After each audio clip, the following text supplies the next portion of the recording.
Chapter 3. Now the serpent was more subtle than any beast of the field which the Lord God had made. And he said unto the woman, Yea, hath God said, Ye shall not eat of every tree of the garden? And the woman said unto the serpent, We may eat of the fruit of the trees of the garden. But of the fruit of the tree which is in the midst of the garden, God hath said, Ye shall not eat of it, neither shall ye touch it, lest ye die. And the serpent said unto the woman, Ye shall not surely die. For God doth know that in the day ye eat thereof, then your eyes shall be opened, and ye shall be as gods, knowing good and evil. And when the woman saw that the tree was good for food, and that it was pleasant to the eyes, and a tree to be desired to make one wise, she took of the fruit thereof, and did eat, and gave also unto her husband with her, and he did eat. And the eyes of them both were opened, and they knew that they were naked. And they sewed fig leaves together, and made themselves aprons. And they heard the voice of the Lord God walking in the garden in the cool of the day. And Adam and his wife hid themselves from the presence of the Lord God amongst the trees of the garden.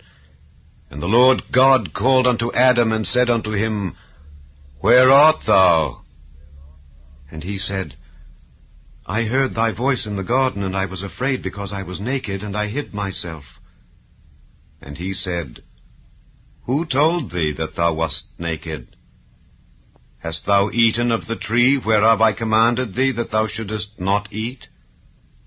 And the man said, The woman whom thou gavest to be with me, she gave me of the tree, and I did eat. And the Lord God said unto the woman, What is this that thou hast done?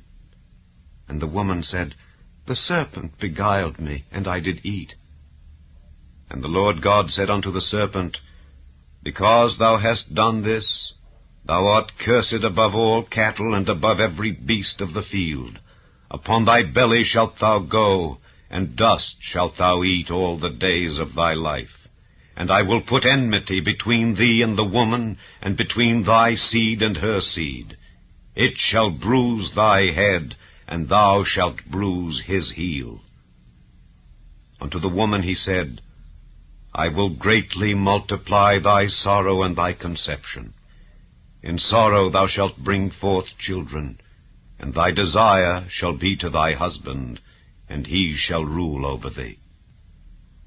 And unto Adam he said, Because thou hast hearkened unto the voice of thy wife, and hast eaten of the tree of which I commanded thee, saying, Thou shalt not eat of it, cursed is the ground for thy sake. In sorrow shalt thou eat of it all the days of thy life. Thorns also and thistles shall it bring forth to thee, and thou shalt eat the herb of the field. In the sweat of thy face shalt thou eat bread, till thou return unto the ground.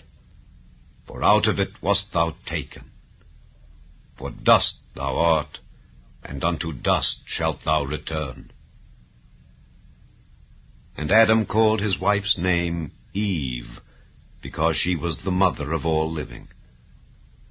Unto Adam also and to his wife did the Lord God make coats of skins, and clothed them.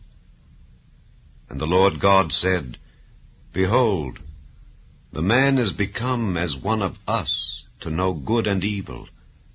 And now, lest he put forth his hand, and take also of the tree of life, and eat, and live forever. Therefore the Lord God sent him forth from the Garden of Eden, to till the ground from whence he was taken. So he drove out the man, and he placed at the east of the Garden of Eden cherubims, and a flaming sword, which turned every way, to keep the way of the tree of life.